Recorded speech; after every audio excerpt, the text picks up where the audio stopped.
১৯৮১ সালের ৩০ মে চট্টগ্রামে এক ব্যর্থ সেনা অভ্যুত্থানে শহীদ হন তৎকালীন রাষ্ট্রপতি জিয়াউর রহমান। ৩৬ বছর বয়সী খালেদা জিয়া মাত্র ২১ বছরের দাম্পত্য জীবন কাটিয়ে অকাল বৈধব্য বরণ করেন। খালেদা জিয়া সেই সময় ছিলেন একজন গৃহবধূ। ২ সন্তানকে নিয়ে তখন ঢাকা সেনানিবাসে অবস্থান করছিলেন।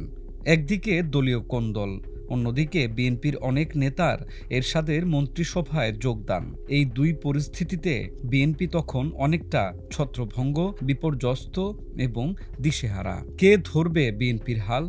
এমন প্রশ্নে খোদ দলের মধ্যে দুই ভাগ তৈরি হয়। সেই সময় খালেদা জিয়া রাজনীতিতে যোগ দেন নেতাকর্মীদের আগ্রহে।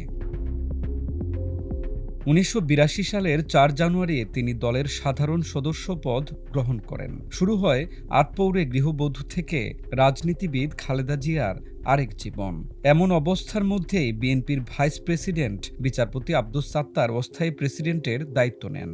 তখন দলের একটি অংশ চেয়েছিল কাউন্সিলের মাধ্যমে নেতৃত্বের কাঠামো ঠিক করা হোক, কিন্তু অপর আরেকটি অংশ, যারা রাষ্ট্রপতি আব্দুস সাত্তারের সরকারে ছিলেন, তারা এর বিরোধিতা করেন।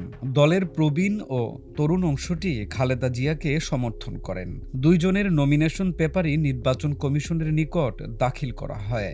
পরে দলের বিভক্তি রোধের প্রয়োজনে আব্দুস সাত্তারের অনুরোধে প্রার্থিতা প্রত্যাহার করে নেন খালেদা জিয়া। ১৯৮৩ সালের মার্চ মাসে খালেদা জিয়া দলের সিনিয়র ভাইস চেয়ারম্যান হন। এর মাঝে রাষ্ট্র ক্ষমতা দখল করেন সেনাপ্রধান লেফটেন্যান্ট জেনারেল এইচ.এম. এরশাদ। কিন্তু কিছুদিন যেতে না যেতেই তিনি স্বৈরাচারী হয়ে ওঠেন। শুরু হয় এরশাদ বিরোধী আন্দোলন। এ সময় এরশাদ বিরোধী আন্দোলনে সক্রিয় হয়ে ওঠেন খালেদা জিয়া। ১৯৮৪ সালের ১০ মে খালেদা জিয়া বিএনপির চেয়ারম্যান নির্বাচিত হন। সেই থেকে ৪ দশকের বেশি সময় ধরে তিনি বিএনপিকে নেতৃত্ব দিয়েছেন।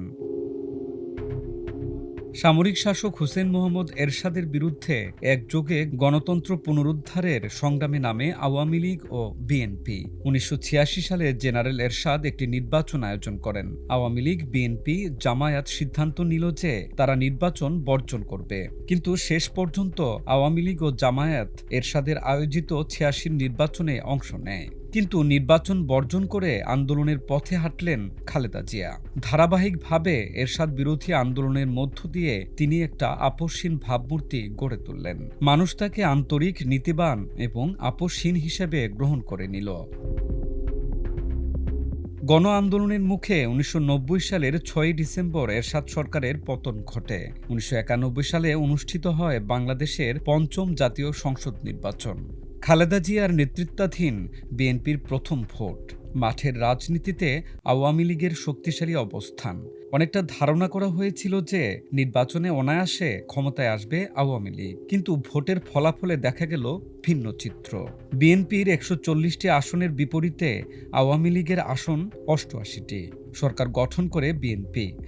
দেশের প্রথম নারী প্রধানমন্ত্রী হন খালেদা জিয়া। সেই থেকে ৪ দশকের বেশি সময় ধরে তিনি বিএনপিকে নেতৃত্ব দিয়েছেন।